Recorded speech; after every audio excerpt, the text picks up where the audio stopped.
Muy buenas tardes con todos.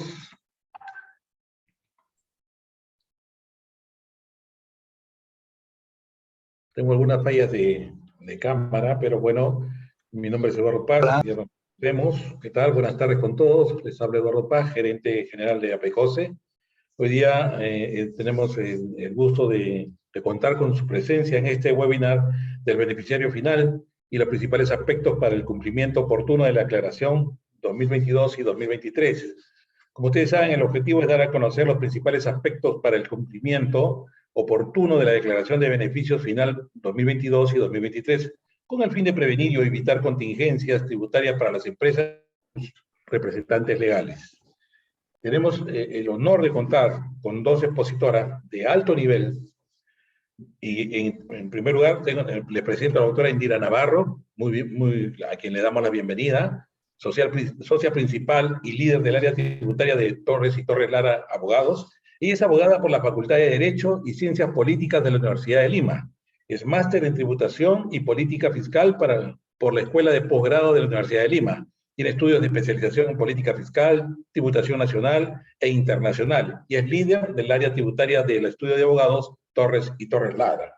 También contamos con la presencia de la doctora Denise Gamarra, que es abogada asociada y miembro del área titular de Torres y Torres Lara Abogados. Es abogada por la Facultad de Derecho de la Universidad Nacional Mayor de San Marcos. Cuenta con experiencia en temas de derecho tributario y forma parte del área tributaria de Torres y Torres Lara Abogados.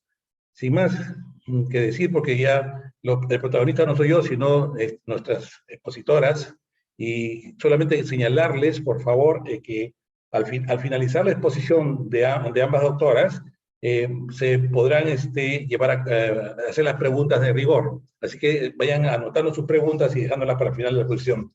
Entonces, dejo con ustedes a nuestras brillantes expositoras, Indira Navarra y Denise Gamarra. Muy buenas tardes con ellas. Adelante. Las cámaras son suyas. Gracias, Eduardo. Gracias. Un gusto, un enorme gusto. Gracias. Gracias a todos. Primero, vamos a tratar de compartir la presentación.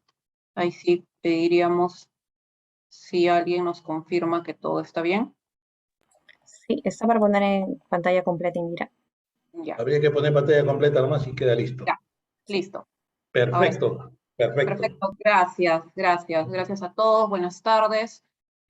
Gracias por la invitación. Gracias por la preocupación de APECOSE respecto de sus asociados, porque básicamente son ellos a los que les importa que todos tengamos conocimiento en general del cumplimiento de las obligaciones tributarias, pero más o menos normalmente nosotros tenemos cierto manejo tributario común, ordinario, regular dentro de cada una de las empresas, y no es el caso con este tema del beneficiario final, porque es un tema realmente que es nuevo, es innovador. Si bien es cierto, se inició en el año 2019, como que se suspendió un poco en cuanto a su aplicación a lo largo del tiempo, y recién se está retomando ahora en el 2022. Entonces, es interesante y es importante, y van a ver por las consecuencias que tiene, también es necesario conocer el tema. ¿Correcto? Un poco para que sepan lo que viene, y esto evidentemente no se convierte en un monólogo. Vamos a distribuir esta presentación en dos partes. Yo voy a tener a cargo la primera parte, voy a hablar más o menos 25 minutos, la segunda parte de NIS 25 minutos, y después tendremos una estación de preguntas. Como ya adelantó Eduardo, pueden ir seleccionando sus dudas mientras vamos hablando, de repente las van poniendo en el chat del Zoom, y así al final las leemos y las vamos respondiendo, ¿no? Básicamente lo que vamos a tratar el día de hoy, vamos a hablar en generalidades del tema, que precisamente son dudas que traen algunos clientes que de repente podemos compartir con ustedes, y pueden también ustedes pensar algo similar y aclarar alguna cosa que tengan pendiente por ahí. Vamos a hablar de qué es el beneficiario final, los sujetos obligados y los aspectos procedimentales. Denise toma la posta y hablará de declaración del beneficiario final ahora en el 2020 y en el 2023. ¿Qué pasa cuando se incumplen estas obligaciones? Y va a aplicar toda la teoría que vamos a estar explicando las dos. ¿Correcto? Entonces, para comenzar sobre el tema, y no es porque nosotros querramos entrar en temas que no sean prácticos, pero sí es importante que mencionemos de dónde viene este tema del beneficiario final. Nosotros tenemos la sensación cuando atendemos a los clientes en la oficina que siempre nos suelen decir, pero ¿por qué la SUNAT está con este tema? Y aquellos que conocen más del tema en sí nos dicen, pero si este es tema de sistema financiero, ¿qué tiene que ver con la administración tributaria? Y bueno, nuestra respuesta es bastante relativa. Sí es cierto lo que dices, esto comienza siendo un tema como vinculado al tema financiero, pero también es cierto que hay un encargo a la administración tributaria de ejecutarlo, por lo tanto tenemos que cumplirlo como normalmente tenemos que hacerlo, ¿correcto? ¿De dónde viene todo este tema? Para no hacer el cuento muy largo, aquellos que tienen la tendencia a reconocer estos temas se dan cuenta que esto tiene que ver con el Grupo de Acción el Grupo de Acción Financiera Internacional, donde básicamente se trata de combatir el lavado de activos, el financiamiento del terrorismo y otras amenazas que afecten la integridad del sistema financiero. Así que, efectivamente, quienes ven temas financieros y nos dicen, ¿esto qué tiene que ver la SUNAT? Sí, pues en un inicio este tema comienza por ahí. De hecho, Gafi, este Grupo de Acción Financiera Internacional, da recomendaciones. Son recomendaciones porque, salvo que las recojamos nosotros en normas, pero estas dos recomendaciones que mencionamos dicen claramente que los países deben ser transparentes e identificar el beneficiario final de sus personas jurídicas o de otras estructuras jurídicas. ¿Qué quiere decir? Que básicamente cada país debe tomar medidas para impedir el uso de personas jurídicas o entidades jurídicas que puedan generar el lavado de activos o el financiamiento del terrorismo, y consideran que esto se combate con información. Básicamente, si se conoce a la persona natural que está detrás de la estructura o de la persona jurídica, se puede lograr mucho combatiendo estos dos temas que son una amenaza real, ¿no? Más allá de eso, OCDE, que ya está acercándose un poco más a lo tributario, OCDE es la Organización para la Cooperación y Desarrollo Económico.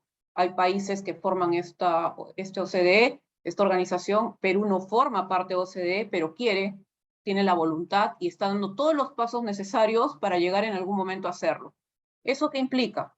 A OCDE le importa este tema y está regulando estándares de intercambio de información entre países. Primero se creó un estándar de intercambio de información a pedido, que es lo normal, pero ya se ha creado un estándar de intercambio de información automático, y Perú, tratando de algún día formar parte de OCDE, firma cualquier instrumento que le permita ir acercándose cada vez más. OCDE lo que hace, por ejemplo, es, como también le preocupa, así como a Gafi, este tema de identificar el beneficiario final, genera intercambio de información entre países. O sea, ya no solamente la información del beneficiario final la va a tener la misma institución, sino que incluso se puede intercambiar entre países. Y así SUNAT y Perú primero ha firmado la Convención Multilateral para Asistencias Administrativas de Información entre administraciones tributarias y intercambio de información. Las autoridades también intercambian información y se ha creado un formato de intercambio de información común para que nosotros podamos estar más o menos al mismo nivel de intercambio de información de otros países. Entonces, ya que OCDE se está involucrando más, queda Perú, que siempre está tratando de acercarse. ¿Qué normas trae? Trae consigo Perú normas que sí, efectivamente están vinculadas a prevención de lavado de activos y financiamiento del terrorismo. Si tienen curiosidad, aquí están las normas identificadas, ¿correcto? Estas normas están identificadas y efectivamente no hay norma tributaria ahí. Y solo tenemos en materia tributaria como preámbulo para el beneficiario final una norma, un decreto legislativo que señalaba que hay asistencia administrativa mutua en materia tributaria, ya recogido en una norma peruana, ya no a nivel de recomendación, enunciado o algo genérico.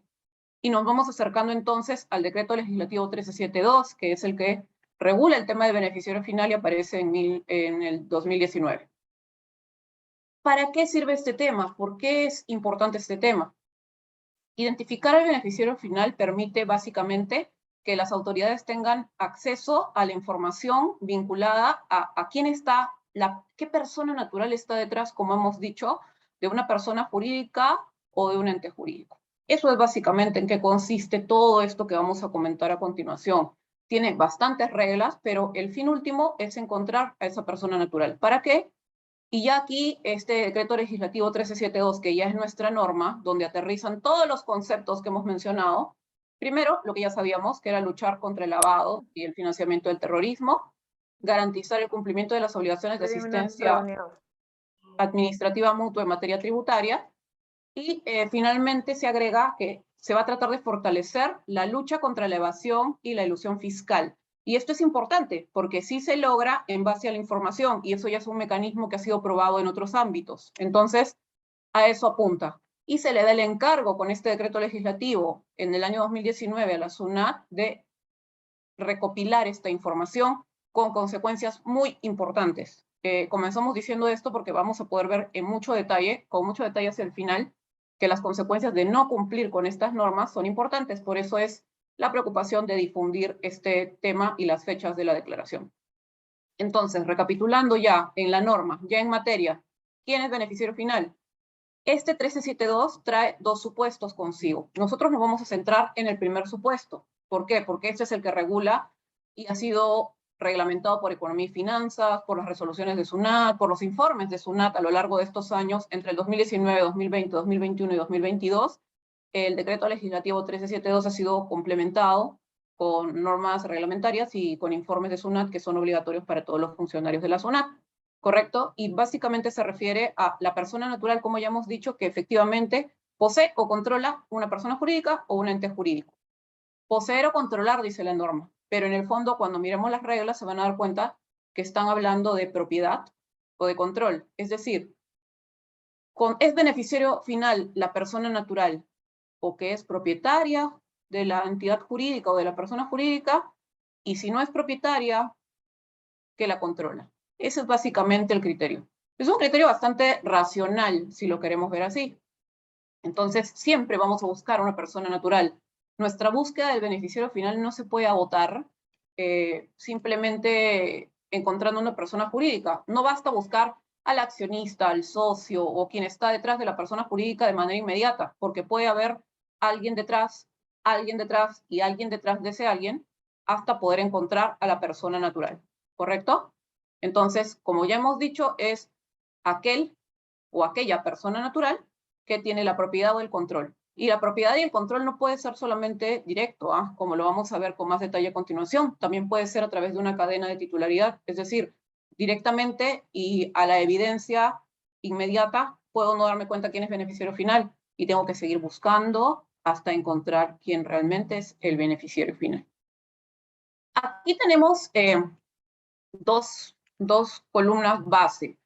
Normalmente identifican estas normas a dos grupos bien marcados: a las personas jurídicas que tienen una regulación y a los entes jurídicos que tienen otra regulación, ¿correcto? En el caso de las personas jurídicas, que es la figura más común, normalmente tenemos personas jurídicas, también existen entes jurídicos, pero es más común las personas jurídicas. La forma de identificar al beneficiario final es gradual. ¿A qué vamos con esto? Tenemos, según la norma, 3 criterios, ¿correcto? Tenemos el criterio A, que es el criterio de propiedad, el criterio B, que es el criterio del control, y un criterio C, que es un criterio residual que vamos a explicar al final. Pero la búsqueda de la persona natural que está detrás de la persona jurídica empieza de forma gradual. Quiere decir, voy al criterio A, busco quién es el propietario, no lo encuentro. Voy al criterio B, busco quién controla, no encuentro ni quién es propietario ni quién controla, pero yo a SUNAT le tengo que reportar a una persona natural. Me queda el criterio C, que es el criterio residual, que al final es quien tenga el puesto administrativo superior al interior de la persona jurídica, que puede ser el directorio o puede ser la gerencia general o alguien que tenga esas facultades, ¿correcto? Estoy adelantando, pero vamos más lento con esto. En las personas jurídicas, entonces, vamos primero con el criterio A. El criterio A puede ser de dos formas. La primera, que es la evidente, ya hemos dicho, sería la persona natural que directa o indirectamente posee el 10% o más del capital de una persona jurídica. ¿Correcto? Lo evidente, entonces, ¿no? Tenemos a esta persona jurídica que está acá abajo en color guinda y queremos saber si esa persona natural que está arriba es su beneficiario final. Entonces, vamos a la matrícula de acciones y vemos que el 10% de las acciones de esta persona jurídica son de este señor. Entonces, bajo un criterio amplio, sencillo, directo, pues lo declaramos, ¿no? Entonces, esta persona jurídica lo declara. Este es un ejemplo muy simple, pero las cosas no son necesariamente así de simples, porque lo más frecuente que también puede pasar al lado de un propietario que directamente es una persona natural accionista, también podemos tener escenarios de propiedad indirecta, no tan clara como la que hemos mencionado. En el primer caso, por ejemplo, queremos determinar si esta persona jurídica que está en color guinda acá tiene que declarar a su accionista inmediato anterior, y vemos que ese accionista es otra persona jurídica. ¿Nos vamos a quedar ahí? No podemos, porque estamos buscando al beneficiario final, y sabemos que el beneficiario final es una persona natural. Entonces vamos detrás de esa persona jurídica, y encontramos que hay un accionista persona natural. Entonces, ese accionista persona natural es titular del 50% de las acciones de la persona jurídica que ven en color negro, que a su vez esa persona jurídica de color negro es accionista en un 20% de la persona jurídica que estamos analizando si debe declarar o no. El 50%, el 20% es 10%. Por lo tanto, esta persona jurídica en color guinda tiene que declarar a esa persona natural que está arriba, porque indirectamente esa persona natural que está arriba, más allá de esa persona jurídica que está de por medio, implica que es el beneficiario final, porque ostenta el 10% de propiedad sobre esa persona jurídica que está obligada a declarar. Un segundo caso de propiedad indirecta también suele ocurrir. Vamos a analizar si esta persona jurídica en color guinda tiene que declarar a este accionista, que lo hemos puesto entre comillas. ¿Por qué? Porque parece que no es el accionista, y resulta que haciendo nuestra averiguación o investigación, determinamos que existe un mandato y que hay un accionista real detrás de ese accionista, entre comillas. Si determinamos que eso es así, esta persona jurídica que está abajo, que estamos analizando si tiene que declarar o a quién declara, tiene que declarar al accionista real, va a estar obligado a declarar. Y un tercer ejemplo, que también es bastante común, es el de la persona natural que está accionista directo de una persona jurídica, pero que además de él también hay hermanos o padres que son accionistas. Entonces, entre estos grupos pueden sumar y pueden llegar a superar el 10%, por lo tanto tenemos que declarar a todas esas personas naturales como beneficiario final de la persona jurídica. Entonces, estamos en el criterio A, pero resulta que las cosas no son tan sencillas, y que habiendo pasado por todo este análisis nos damos cuenta que tenemos personas naturales que no llegan ni al 5% del control de la propiedad de la persona jurídica. ¿Qué hacemos? Votamos este criterio A y vamos al criterio B, porque para la administración tributaria es, si no eres beneficiario final en propiedad, hay otra forma de estar detrás de una persona jurídica. Si no es en propiedad, es teniendo el control, ¿correcto? Entonces, vamos al criterio B. Y el criterio B es control, como lo estamos diciendo.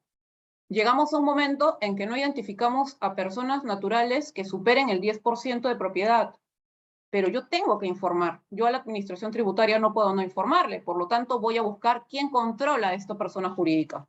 La norma dice quién es la persona natural que ejerce el control de la persona jurídica de manera o por medios distintos a la propiedad. Y menciona, por ejemplo, a quien tiene facultades para designar o remover a la mayor parte de los órganos de administración, dirección o supervisión de la persona jurídica. No será titular en papeles, pero es el que gobierna, porque está removiendo o designando a los órganos que definen el destino de una persona jurídica, o que tenga poder de decisión en los acuerdos financieros, operativos o comerciales de la persona jurídica, o que tenga facultades para ejercer otras formas de control, pero gobierna, tiene en su poder el destino de la persona jurídica. Entonces, ¿eso cómo lo determinamos? Revisando los poderes de las personas, ¿correcto? Revisando las facultades que tienen determinados. Puede tratarse de repente de un apoderado con decisiones más allá de cualquier órgano interno, o podemos estar hablando de repente de una persona jurídica que a su vez tiene un accionista que tiene un directorio que también lo gobierna. Entonces, estamos hablando acá en el criterio B de poder. Y puede pasar que yo no determine a nadie por propiedad y por poder, puede pasar. Y ante eso, la administración tributaria señala, si es que no encontraste a una persona natural que sea beneficiario final por propiedad, no encontraste a alguien por control, por tener poder, entonces te acepto que identifiques como beneficiario final a alguien de manera residual. No es necesariamente lo que la administración tributaria quiere, porque la administración tributaria quiere es saber quién es el propietario, quién la controla. No quiere este criterio residual, pero tiene que ponerlo, porque así funciona la identificación del beneficiario final. Y la misma norma dice, cuando no se identifique ninguna persona natural bajo el criterio A o B, se considera a quien ocupa el puesto administrativo superior, que ustedes deben imaginar que es o el gerente general o el directorio en sociedades donde existe directorio. o al órgano que encabece la estructura funcional de una persona jurídica, porque no podemos estar hablando siempre de sociedades anónimas, ¿no? Puede tratarse de otro tipo de entidades que, si bien normalmente todos tienen una gerencia general, no necesariamente tienen un directorio, pero puede existir un órgano que sea similar, un consejo directivo, de repente en una asociación o similares, ¿no? Entonces, va a ser quien ocupe el puesto administrativo superior. Entonces, hasta acá, ¿qué es lo que tenemos? Que cuando estamos frente a una persona jurídica, si ustedes revisan y están conduciendo una persona jurídica, son responsables de la administración, o son contadores, o son encargados del área legal, si estamos hablando de que ustedes trabajan en una persona jurídica, tienen que hacer este ejercicio para identificar al beneficiario final, ¿correcto? O el criterio A, propiedad, o el criterio B, control, y si no hay propiedad o no hay control, no encuentro esas personas naturales que está buscando la administración tributaria conocer, voy a tener que declarar al gerente o al directorio, el que tenga un nivel administrativo superior. Normalmente en las entidades donde hay directorio es el directorio. La misma norma señala que cuando estemos frente a un directorio que obviamente es plural, con varios miembros, lo que va a tener que hacerse es declarar a cada uno de los miembros del directorio. Ahora, como decimos, no es que a la administración tributaria le guste que utilicemos este criterio. En este caso, al tener este criterio, lo que vamos a tener que hacer es publicar en nuestra web que hemos identificado al beneficiario final con este criterio. Y si no contamos con web, la norma nos señala que tenemos que hacer una publicación en periódicos anual para indicar que hemos identificado el beneficiario final bajo este criterio residual, porque en el fondo se sabe que un gerente general o un directorio no es necesariamente pues quien está detrás de una persona jurídica, ¿correcto? Pero es lo que ha establecido la norma. Entonces, hasta aquí el caso de las personas jurídicas. Un segundo grupo que se ha pensado a nivel internacional o nacional es cuando no hay persona jurídica, ¿qué otras estructuras se usan? Sí se usan estructuras. Y la norma tributaria, este decreto legislativo, lo ha llamado entes jurídicos. Ente jurídico es aquel que no está inscrito en registros públicos en la parte correspondiente a persona jurídica, pero que se puede comportar como tal, en el sentido de permitir una identidad, una estructura que pueda incluso actuar, generar resultados económicos, están los consorcios, los fideicomisos, los trusts, todo eso ha sido regulado por esta norma. Entonces, dejamos a un lado a las personas jurídicas y ahora vamos a los entes jurídicos. ¿Y cómo es que se identifica el beneficiario final en un ente jurídico? Tiene sus propias reglas. Y prácticamente se va a identificar casi a todos. Ya no vamos a aplicar los criterios graduales que hemos mencionado anteriormente, sino los que dice la norma. La norma dice claramente que cuando se trata de un fideicomiso o se trata de un fondo de inversión, hay que identificar al fideicomitente, al fiduciario, al fideicomisario, al grupo de beneficiarios en general o al inversionista que ejerza el control efectivo final en el patrimonio o a quien tenga derecho a resultados utilidades. Está buscando que declaren a todos para poder saber quién está detrás, porque incluso cuando se trata de un fideicomiso y un fondo de inversión hay menos información pública, por lo menos cuando se trata de una persona jurídica. Si bien es cierto, podríamos no encontrar información actualizada, como es el caso de las sociedades anónimas, pero para las demás personas jurídicas, que sí están obligadas a inscribir sus actos en registros, hay bastante información. En este caso no hay tanta información, por lo tanto es más rigurosa y pide que informemos más cosas. También están los otros entes jurídicos que sean similares, tienen que identificar y declarar a quienes tengan posiciones equivalentes, o también están los trusts, que se va a tener que básicamente informar a la persona natural que tenga una posición, como ya hemos dicho, similar en el caso de los fideicomisos y fondos de inversión que los desarrolla muy bien la norma, o quien sea protector administrador. En este caso, al igual que en el anterior, cuando no se pueda identificar a nadie, lo cual ya estaría bastante complicado porque siempre va a haber alguien que podamos identificar, en este caso no hay un criterio residual, sino que de frente tendríamos que publicar este hecho en el portal web, y si no existe, porque precisamente no es una persona jurídica, un periódico. Esto es básicamente lo que establece la norma. ¿quiénes están obligados a hacerlo? Ya hemos estado adelantándolo, ¿no? O declara la persona jurídica o declara el ente jurídico, ¿correcto? Acá se suma un supuesto más. Tenemos entonces que ¿quiénes son los que van a declarar a SUNAT? Son las personas jurídicas domiciliadas en el país, los entes jurídicos domiciliados en el país, y en el caso de personas jurídicas no domiciliadas se preguntarán, ¿estas declaran? Solo van a declarar si tienen sucursal, establecimiento permanente o gestionan un patrimonio autónomo domiciliado en el país, o un contrato de consorcio que pueda ser celebrado en el exterior, pero una de las partes esté domiciliada en el país. Es decir, la regla general es que la persona jurídica no domiciliada no declara en Perú, salvo que ocurra algo, un brazo de esa persona jurídica no domiciliada esté por acá, y en ese caso sí tiene la obligación de declararse información. Si no, no. ¿Correcto? Entonces, aquí vamos acercándonos a qué es lo que debemos hacer para lograr todo eso que estamos mencionando, que suena bastante pesado.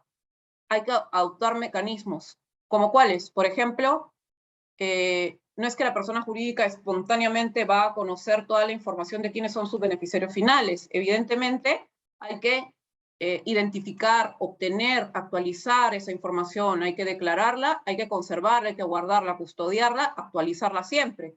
Entonces, eso implica básicamente que tenemos que contar con un procedimiento de debida diligencia interno, que básicamente implica algunas cosas como implementar mecanismos de identificación del beneficiario final, estar preguntando, verificando los libros en general, la matrícula de acciones, revisando los poderes, recabando información.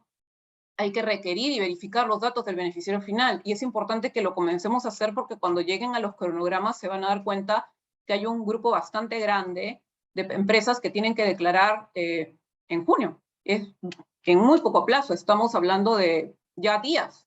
Por lo tanto, es importante que ya iniciemos esto si es que todavía no lo hemos hecho o que lo cerremos totalmente si es que ya estamos en proceso de hacerlo. Esto también permite que brindemos información a las autoridades competentes y, como ya hemos dicho, esa información se conserva, se mantiene, se actualiza.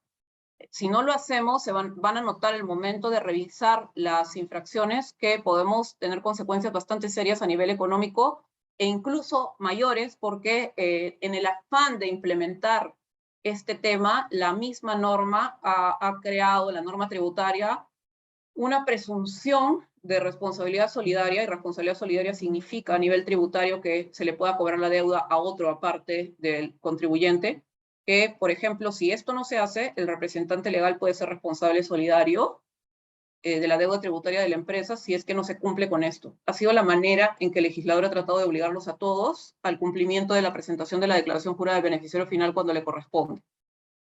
Entre los mecanismos, ya hemos dicho, tenemos que tratar de que nuestros beneficiarios finales nos informen. Para eso hay un anexo donde está detallada toda la información con la que tenemos que contar. Esta información que vamos a recibir de los beneficiarios finales, hay que actualizarla, ya hemos dicho, conservarla. Si hay cambios, tenemos que también informarlos, ¿correcto? Y esta información hay que conservarla por 5 años o por el plazo de prescripción del tributo. En suma, lo que queremos decir con lo que estamos mencionando es que estamos frente, para aquellos que no hayan declarado en el año 2019, a obligaciones que son importantes, que tenemos que cumplir, pero no son muy rápidas, porque para poder llegar a la conclusión que vamos a plasmar en la declaración jurada del beneficiario final, debemos haber realizado una serie de diligencias y cuestiones previas que nos permitirán cumplir con estas obligaciones. En este momento yo le doy el pase a Denise para que continúe y pueda seguir explicando el procedimiento y llegar a lo que seguramente ustedes están esperando, que es algún ejercicio práctico un poco más amplio que los que yo ya he presentado. Gracias. Sí, a ver. Buenas tardes con todos. Por favor, ¿me podrían confirmar si se logra visualizar la pantalla y oírme bien? Estás compartiendo, Denise, todo bien. De acuerdo. A ver, bueno, como se había indicado inicialmente, esta exposición se divide en dos partes, ¿no? La primera parte, la parte teórica, y en esta segunda parte vamos a hablar específicamente sobre la declaración de beneficiario final 2022 y 2023, ¿no? En esta declaración, mejor dicho, para este ejercicio y el año que viene, la resolución que salió este año estableció quiénes serían los sujetos obligados a presentar la declaración. En este caso, sí hemos visto, ¿no? A partir de que comenzaron a salir estas normitas, la obligación para declarar este tipo de información iba a ser gradual, debido a que también era un tema nuevo que se estaba aplicando en Perú. Entonces, debido a este motivo, a que era un tema nuevo, como suceden con otros aspectos, ¿no? A nivel tributario, siempre la administración tributaria, para ayudar un poco a los contribuyentes, establece que, digamos, el cumplimiento de determinadas obligaciones tiene que ser de forma gradual, ¿no? Es así que en el 2019, los que eran principales contribuyentes, hasta noviembre, tenían que declarar estas personas, estos PRICOS, la declaración de beneficiario final en el 2019.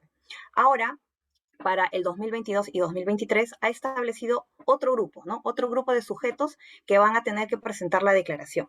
En este caso, la obligación de estos sujetos está en función a su calidad. Por ejemplo, personas jurídicas domiciliadas que estén comprendidas en los siguientes tramos, que están en función a los ingresos netos. Y también entes jurídicos, pero que también tienen una determinada condición. No todos los entes jurídicos y no todas las personas jurídicas, ¿no? Empecemos por el primer grupo, que son personas jurídicas domiciliadas en el país. En este caso, ahora, ¿no? Este año van a presentar la declaración las personas jurídicas en función a sus ingresos netos, ¿no? El primer grupo, que la zona la ha denominado el primer tramo de personas jurídicas son aquellas que han obtenido en el ejercicio anterior a la presentación de la declaración más de 1.000 UITs, ¿no? Que ascenderían a 4.400.000. Estamos utilizando la UIT del año pasado, del 2021. En el otro grupo, está el segundo tramo, tenemos a personas jurídicas domiciliadas que han obtenido más de 500 UITs y hasta 1.000 UITs, ¿no? Entre 200 millones a 400. Y en el tercer grupo, en el tercer tramo, encontramos a las personas jurídicas que han obtenido más de 300 UITs, ¿no? Que en soles serían 1.380.000. Ahora, después del grupo de personas jurídicas pasamos a los entes jurídicos. Como dije al inicio, no todos los entes jurídicos, solamente aquellos entes jurídicos inscritos en el RUC hasta diciembre del 2022. Y también que nos establece como condición que no se encuentre con baja de inscripción a la fecha de la declaración. Más adelante vamos a indicar, de acuerdo a estos sujetos obligados, cuándo tienen que presentarlo. Ahora, teniendo claro y habiendo ya analizado los criterios que desarrolló Indira en la primera parte, y habiendo identificado quién o quiénes son los sujetos obligados o que califican como beneficiarios finales, correspondería presentar la declaración. ¿Y cómo se presenta la declaración? La declaración se presenta a través de SUNAT Operaciones en Línea. Cuando ustedes ingresan a SUNAT Operaciones en Línea, van a ubicarse en el formulario virtual 3800, ¿no? Declaración del beneficiario final. Debido a que existe en algunas empresas beneficiarios finales, o más de un beneficiario final, la SUNAT ha establecido un archivo Excel que facilita un poco las cosas, ¿no? En un archivo Excel, si tienen más de un beneficiario final, ustedes van a poder completar la información de estas personas y luego van a poder subir este archivo Excel de forma sencilla a este formulario virtual. Ahora, si solamente la empresa identifica a una única persona como beneficiario final, ya no van a necesitar subir ningún archivo Excel. Ustedes en este mismo formulario hay una opción para establecer, ¿no? Utilizar un formato simplificado, que voy a completar la información de este único beneficiario final, ¿no?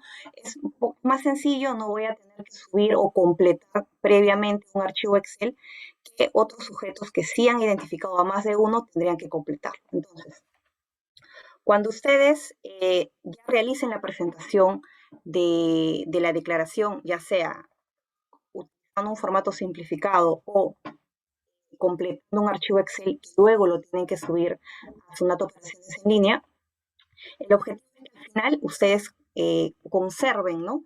Una constancia de presentación de esa declaración. Ahora, También, si ustedes han podido consultar la web de SUNAT ha establecido de forma bastante didáctica los principales aspectos para poder presentar esta declaración, ¿no? Por ejemplo, ha colgado un instructivo, que es denominado registro de información en el formulario virtual, un registro que nos ayuda de forma operativa a poder completar ya sea el archivo Excel, que les comenté cuando tienen más de un beneficiario final, o también cuando ustedes ya quieran subir este archivo Excel al formulario virtual, o también cuando ustedes quieren utilizar el formato simplificado y subirlo y completarlo en el formulario virtual. Entonces, este manual les recomiendo que ustedes puedan revisar. Al final les puedo dar la ruta en todo caso para que puedan descargar, mejor dicho, este instructivo. Nos ayuda bastante a nivel operativo, ¿no? Porque como es una declaración nueva, al momento de llenar, por ejemplo, en nuestra experiencia, al momento de llenar el archivo, normalmente la información se comienza a codificar, ¿no? En vez de, por ejemplo, si tienes un documento de identidad, el archivo te permite solamente consignar códigos. Entonces, a lo largo del llenado del archivo Excel, ustedes van a tener que completar esta información a través de códigos. Entonces, este instructivo les va a ayudar un montón. Ahora, ¿qué información te solicita o qué información se tiene que completar? Esto va de la mano con el formato que la persona natural, beneficiario final, ha completado, ¿no? Este formato, el formato que mostró Indira hace un momento, muestra los datos del beneficiario final, donde reside el documento de identidad, el número, sus nombres completos, la fecha de nacimiento, información bastante personal, ¿no? Nacionalidad, domicilio, cuál es la relación con el ente jurídico. Por ejemplo, como hemos visto, un beneficiario final puede calificar como tal, ya sea porque es socio o accionista, o porque tal vez tenga algún puesto, un cargo en la empresa. Entonces, ustedes van a tener que completar la relación entre el beneficiario y el sujeto obligado. También, como les comentaba, información bastante personal, teléfonos, correo, estado civil, el DNI del cónyuge del beneficiario final, hasta el régimen patrimonial si es que ese beneficiario final está casado, ¿no? También van a completar desde la fecha desde la cual esta persona, beneficiario final, tiene esa calidad de beneficiario final de acuerdo al análisis que ustedes han hecho previamente, ¿no? Y también tiene que completar la fecha de cuando esta persona natural les entregó a ustedes, ¿no? A la empresa, al sujeto obligado, ese formato. Y también ustedes van a tener que completar mayor cantidad de información como el tipo de propiedad, ¿no? De acuerdo al análisis que han realizado, si ese beneficiario califica como tal por propiedad directa, indirecta, etcétera, ¿no? Ustedes pueden visualizar en la pantalla toda la información que les pide completar. ¿Sí? Ahora, teniendo claro, mejor dicho, cuál es la información que ustedes tienen que presentar, quiénes son los sujetos obligados, como les mencioné al inicio, determinadas personas jurídicas domiciliadas en función a sus ingresos netos, y también determinado grupo de personas de entes jurídicos tienen que presentar y el año que viene la declaración. Ahora, ¿cuándo lo tienen que presentar? Lo tienen que presentar en el primer grupo que tienen que presentar son las personas jurídicas que están en el primer tramo, ¿no? Las personas jurídicas que tienen más de 4.400.000 soles. Este primer grupo de personas jurídicas ya lo tienen que presentar entre quincenas hasta el 23 de junio. O sea, estamos acá a un par de semanas, ¿no? de empezar, o a días, ¿no? De empezar esta declaración. El otro grupo, que son empresas que tienen de 2 a 4 millones, tienen la obligación de presentar esta declaración en el vencimiento del periodo de agosto del 2023, que, como sabemos, vence al mes siguiente, que está, de acuerdo al cronograma del 2022, inicia el vencimiento desde el 14 de septiembre al 22 de septiembre. Ahora, en el tercer grupo están las personas jurídicas domiciliadas que han obtenido más de 300 UIT, ¿no? 1.380.000 soles. Este grupo de personas va a presentar la declaración en el periodo de mayo, el vencimiento del periodo de mayo del 2023. Como todavía no tenemos el cronograma del 2023, no ponemos al costado una fecha referencial, ¿no? Pero entendemos, ¿no?, que va a ser el siguiente mes, que sería en junio del 2023, ¿no? Este tercer grupo. Ahora, tenemos también a los entes jurídicos, ¿no? Los entes jurídicos que dijimos no son todos, solamente son los inscritos en el RUC hasta el 31 de diciembre, ¿no? Que no cuenten con baja de inscripción a la fecha de la presentación. En este caso, este grupo de personas va a presentar la declaración de acuerdo al vencimiento de diciembre del 2022. Como sabemos, diciembre del 2022 vence a partir del 13 de enero hasta el 23 de enero del 2023, ¿no? Entonces, en conclusión, esta declaración o estos sujetos, personas jurídicas domiciliadas que tengan ingresos de más de 300 UITs hasta 1000 UITs van a presentar este 2022 y otro grupo en el 2023. También los entes jurídicos que cumplan con estas condiciones van a tener que presentar la declaración en el vencimiento de diciembre del 2022, que sería en enero del 2023. Ahora, ¿cuáles serían las consecuencias? Las consecuencias por el incumplimiento de las obligaciones. Y no solamente del sujeto obligado, que sería, por ejemplo, la persona jurídica, sino en general, ¿no? ¿Cuáles serían las consecuencias por incumplir con estas obligaciones, que no solamente consiste en presentar una declaración, sino detrás de la presentación, incluso previamente o posterior a la declaración, tenemos una serie de obligaciones, ¿no? Por ejemplo, si ya presenté la declaración, pues tengo que conservar la información. Y si no la conservo, tengo una multa por ahí. ¿Qué pasa si SUNAT viene y me solicita exhibir todos los documentos vinculados o que respalden, por ejemplo, el análisis que he realizado? Tengo mi multa, ¿no? Ahora, antes de la declaración, ¿qué pasa si como persona, como sujeto obligado, pues no he cumplido tal vez con una debida diligencia de reunir toda la información o revisar, cruzar información con registros, RENIEC, solicitar tal vez a las personas que yo consideré que eran beneficiarios finales y no se hizo esa gestión, no hubo solicitudes, requerimientos, no se revisó información y no cuento con nada, incluso ni me pasaron el formato, ¿no? También, por no contar con esa información y no tal vez incluso en función a esto, no realicé una declaración correcta de los beneficiarios finales, también tengo una multa por ello, ¿no? Entonces, si se dan cuenta, no solamente consiste en presentar la obligación en torno a esta presentación, ¿no? Existen obligaciones antes y después de esta declaración. Nosotros, por ejemplo, hemos dividido las infracciones en 3 grupos para que se pueda entender mejor. Las 2 primeras infracciones están vinculadas a la presentación de la declaración. Por ejemplo, ¿no? Si yo no presento la declaración dentro del plazo establecido, que sería, por ejemplo, ahora el primer tramo, ¿no? El primer tramo de sujetos obligados, ¿qué pasa si yo no lo presento ahora, ¿no? El siguiente mes? Pues tengo una multa del 0.6% de ingresos netos. Y la SUNAT dice que esta multa no, como mínimo tiene que ser ascender a 23.000 soles, ¿no? Y como máximo 230.000. Por ejemplo, ¿qué pasa si yo determino que la multa en función a mis ingresos netos, por ejemplo, no tuve un buen monto de ingresos netos, se me ocurre, determiné 10.000 soles de ingresos netos, ¿no? Pero las normitas me dicen no. Por más que tú hayas determinado como mínimo en función a tus ingresos netos 1.000 soles, la norma me establece, a pesar de que hayas calculado o determinado una multa por 10.000 soles, como mínimo tienes que pagar 23.000 soles, ¿no? Y también como máximo, por el contrario, ¿no? ¿Qué pasa si yo he tenido, en función a este cálculo, una multa de 400.000, ¿no? La norma me pone un tope, ¿no? Esta multa no tiene que superar los 230.000 soles. Ahora, ¿qué pasa si yo incluso lo presento dentro del plazo, ¿no? Pero lo presento de forma incompleta? Por ejemplo, se me ocurre un sujeto obligado que mira una lista, no sé, de la información que ha revisado, encuentra que tal vez 10 sujetos son obligados, ¿no? Pero bueno, tal vez no le voy a pedir a esos 10 sujetos los formatos, no voy a estar cruzando información de esos 10 sujetos, y bueno, al final decide solamente tal vez pedirle información a un par de estas personas, ¿no?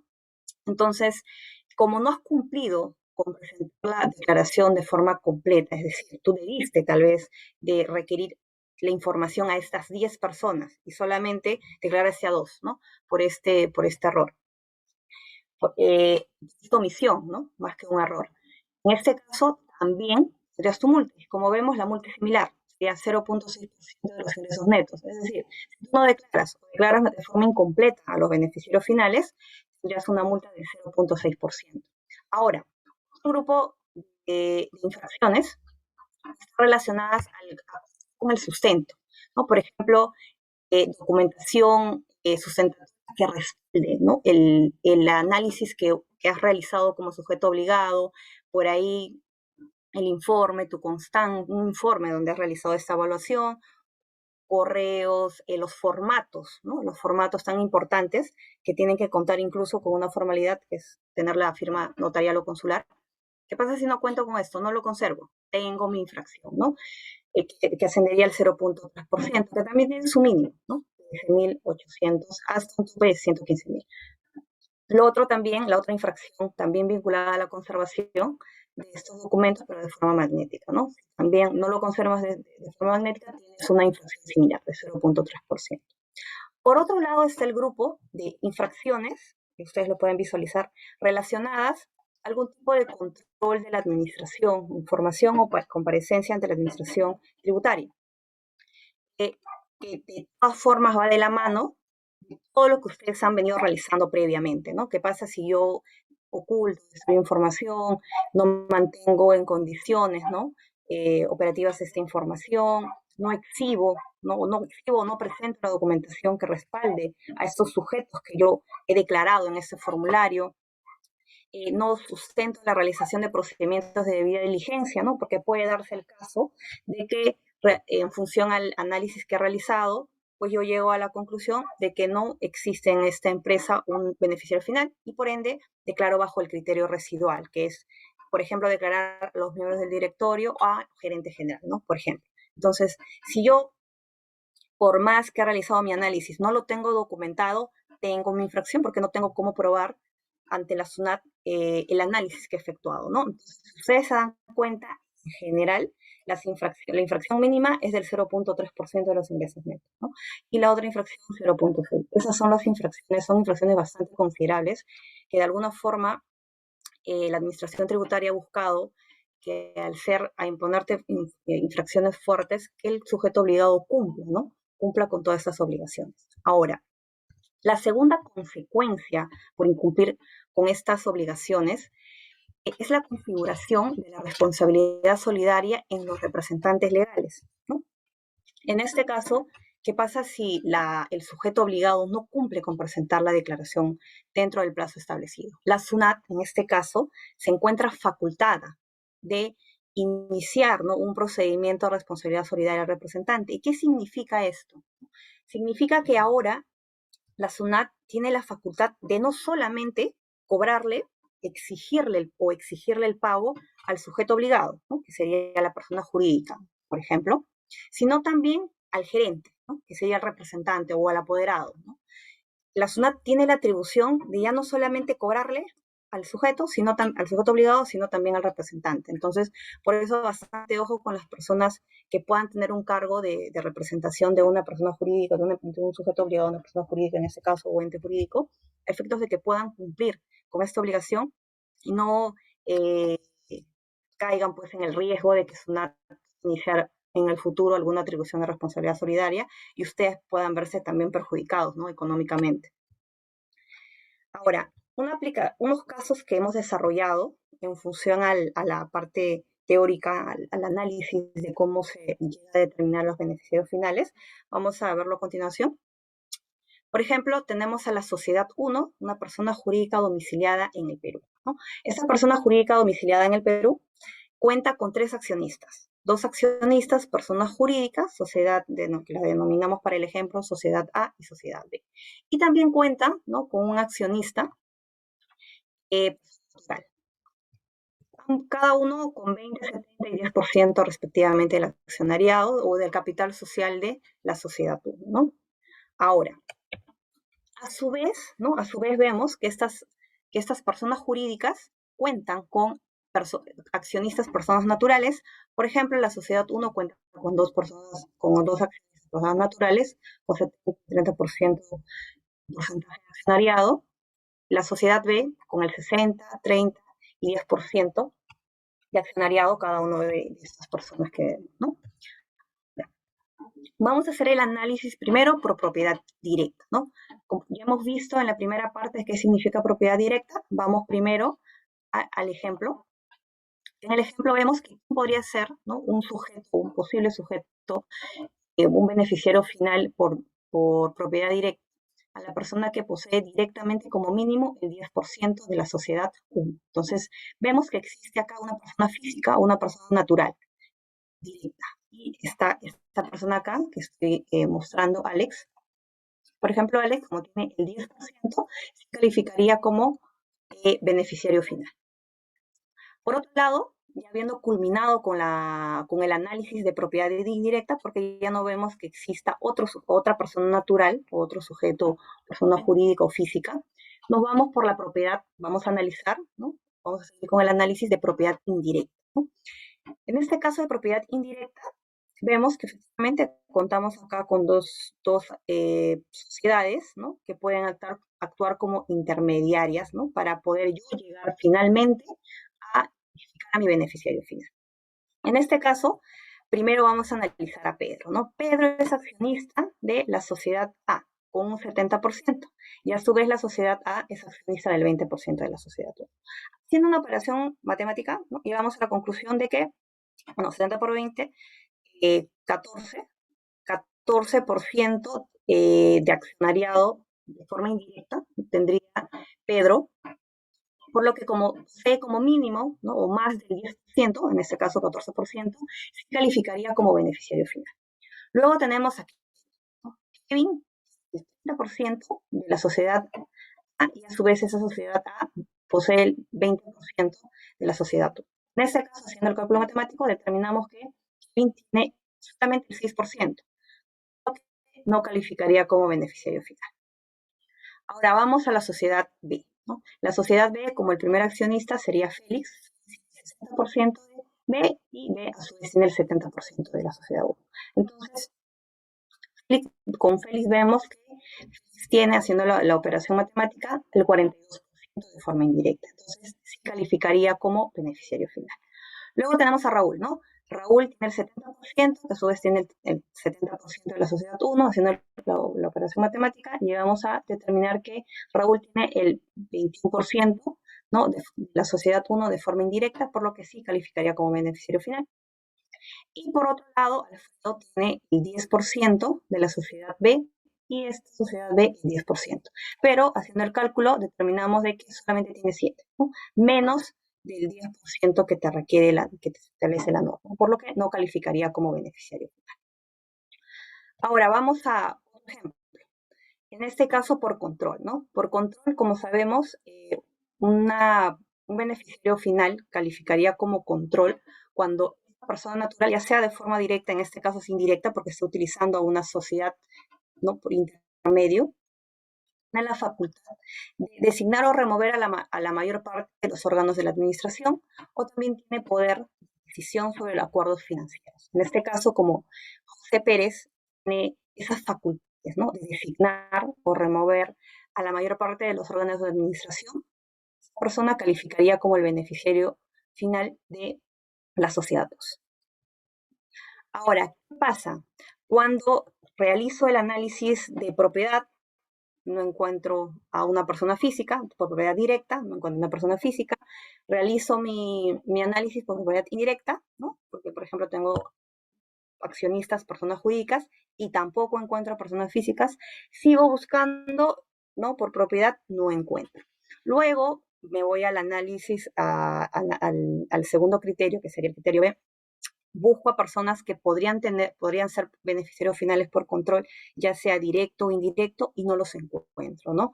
En este caso aplico el criterio residual o el criterio C, mediante el cual se establece que se considerará, ¿no?, beneficiario final la persona que ocupa un puesto administrativo superior, ¿no? En este caso, bueno, la misma norma te pone como ejemplo a gerente general o a los miembros del directorio, etc. Ahora, la pregunta es, ¿qué pasa si la sociedad o la persona jurídica cuenta con ambos órganos, gerente general y también con un directorio, ¿no? ¿A quién declaro? En este caso, ustedes tienen que declarar a la persona en este caso, al órgano que encabece, ¿no? Que encabece la estructura de la empresa, ¿no? Muchas veces, por ejemplo, quienes tienen mayor poder de decisión o encabezan, en este caso, la empresa serían los miembros del directorio. Entonces, solamente declararían a los miembros del directorio. Ahora, contando, ¿no? Ya teniendo estos datos, habiendo realizado el análisis para yo presentar mi declaración, cuando pueden darse dos casos. Identifico al beneficiario final, pues lo declaro, ¿no? Lo declaro y obviamente voy a contar con todo mi respaldo documental para que cuando posteriormente venga SUNAT yo pueda acreditar que el análisis que he realizado es el correcto y que en función a eso he realizado la presentación de la declaración. Ahora, ¿qué pasa si no identifico a un beneficiario final, ya sea por el criterio A o por el criterio B? Pues declaro a la persona que ocupa el puesto administrativo superior. Y para esto tengo que contar con un sustento de debida diligencia. Como les decía, en principio, la persona que tenga este puesto administrativo superior no sería propiamente un beneficiario final, solamente que la norma lo ha establecido como tal. ¿Por qué? Porque no ha encontrado a alguien, a un beneficiario, que ya sea posea o controle la empresa, ¿no? Entonces, en sí, como estoy declarando bajo un criterio residual, ¿no? Un criterio residual a alguien que por ahí pueda de alguna forma encargarse de la empresa, pero que no califica propiamente como un beneficiario final, tienes que contar con un sustento de debida diligencia, que has realizado requerimientos, que has pasado información, que has consultado registros públicos, libros de la empresa, etcétera, ¿no? Ahora, ¿qué pasa si no cumple con este sustento?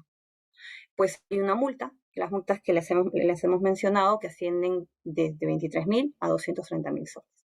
Ahora, ¿qué pasa si no declaro? Si no declaro, tengo la multa, pero también tengo la segunda consecuencia que también les comenté, que sería la atribución de responsabilidad solidaria para el gerente general, ¿no? Bueno, hasta esta parte habríamos terminado con el segundo punto de presentación de declaración de beneficiario final 2022-2023. Ahora vamos a la ronda de preguntas. Sí, a ver. Bien, vamos a dar inicio a la ronda de preguntas. Hemos recibido 14 preguntas, vamos a tratar de ir respondiendo cada una. A ver, las leemos y luego contestamos ya para que todos podamos comprender. Buenas noches. Los contribuyentes que ya presentaron su declaración jurada de beneficiario final en 2019 deben volver a presentarla este 2022 o en el 2023. Es una buena pregunta porque muchos abogados titubearon en ese tema porque la norma no es clara. Pero ya con el tiempo que ha pasado, nosotros particularmente en el estudio hemos hecho el análisis en el área y hemos llegado a la conclusión que quienes ya presentaron en el 2019 no deben volver a presentar en el 2022 ni en el 2023, salvo que estén actualizando algún dato vía actualización. Pero esto es más bien la generación de una suerte de padrón de incorporación. Entonces van ingresando grupos poco a poco. Hasta el 2019 eran los principales contribuyentes, ahora van a ingresar los que tienen más de 1.000 UITs de ingreso, luego los que están dentro de un rango menor y en el 2023 hasta los más pequeñitos, ¿correcto? Esa es la opinión que tenemos nosotros. Luego, ¿por qué o para qué la SUNAT necesita usar esta información?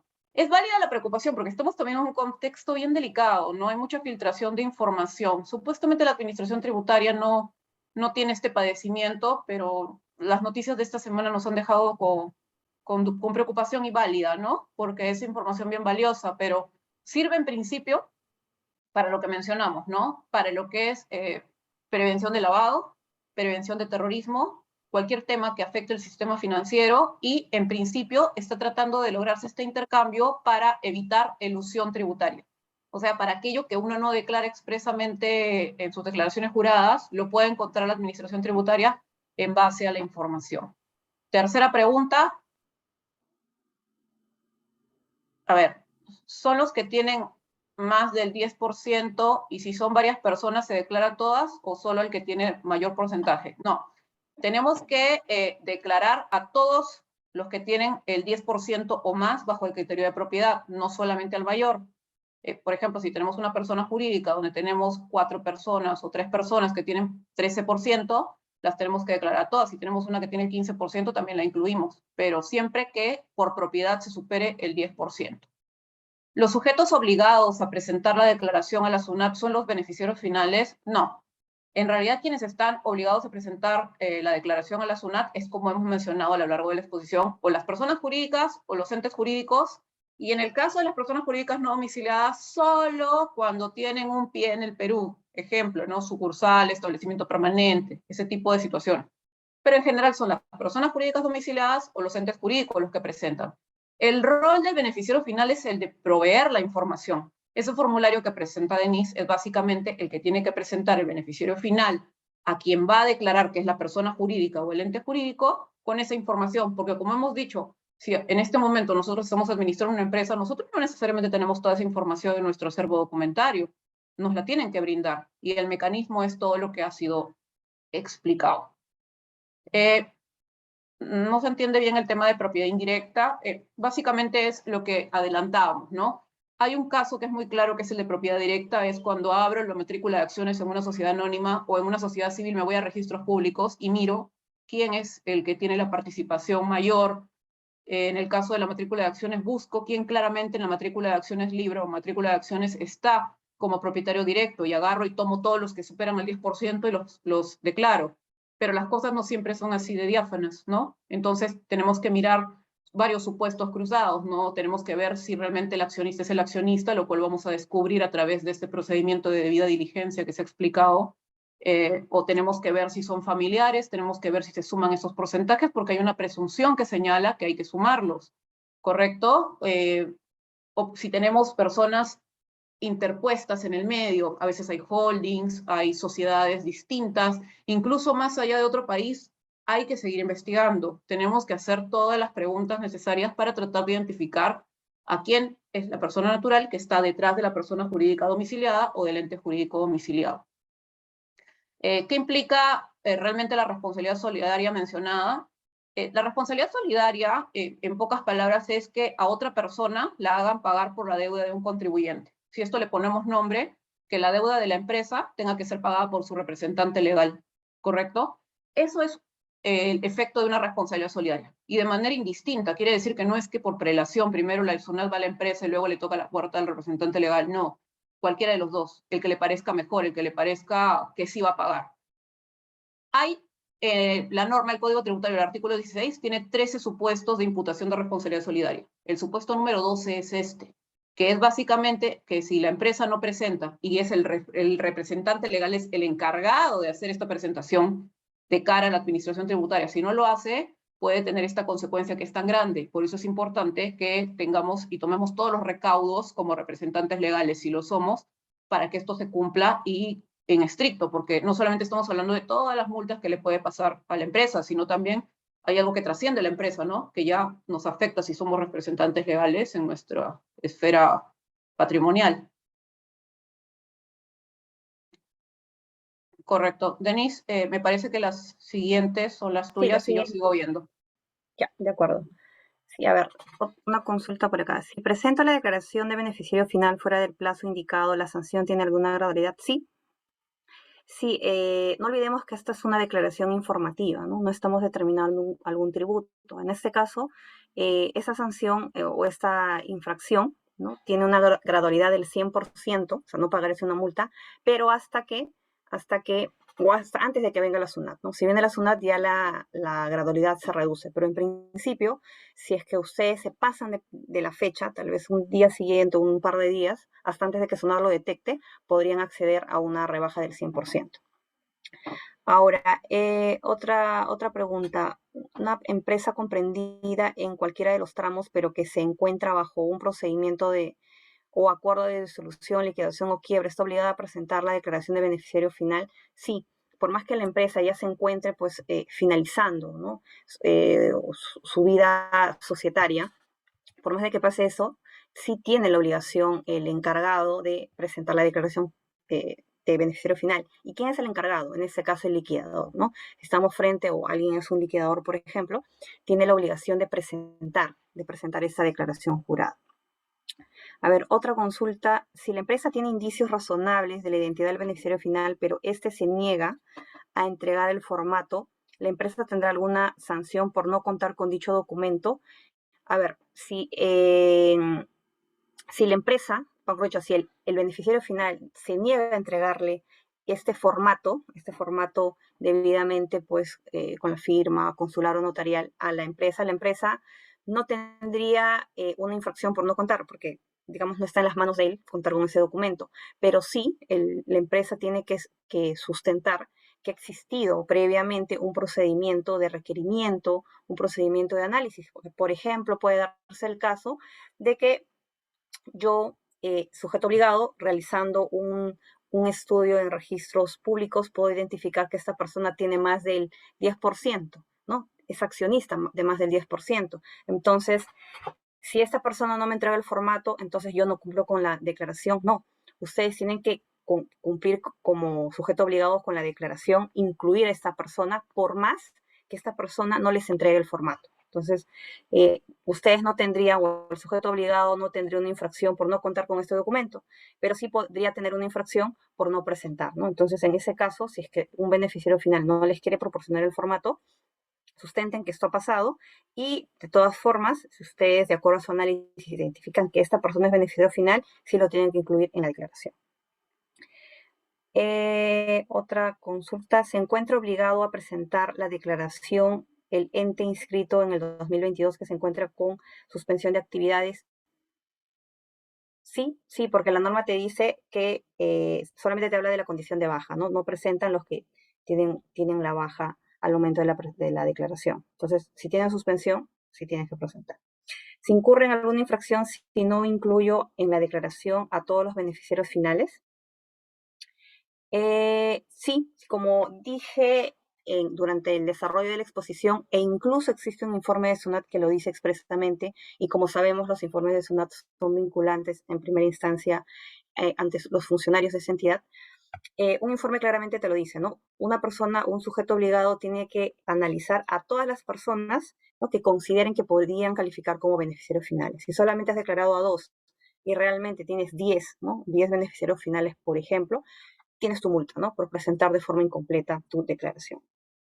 Ahora voy a revisar si hay otra consulta. No, me parece que no. Sí, ya terminé, Indira, sí, me parece que no hay otra. Acaban de subir Ah, dos pequeñas más. Rápidamente las contestamos para que no se queden sin ser respondidas. ¿Qué pasa con las personas jurídicas que están con menos de 300 UITs? Deben presentar el formato.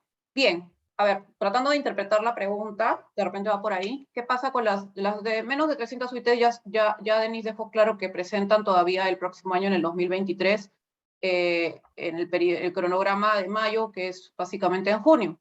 Ahora, tienen que presentar el formato en realidad, si se refiere al formulario de beneficiario final, el interno, deberían más bien aprovechar que estamos con más tiempo para empezar a hacer internamente su procedimiento de debida diligencia.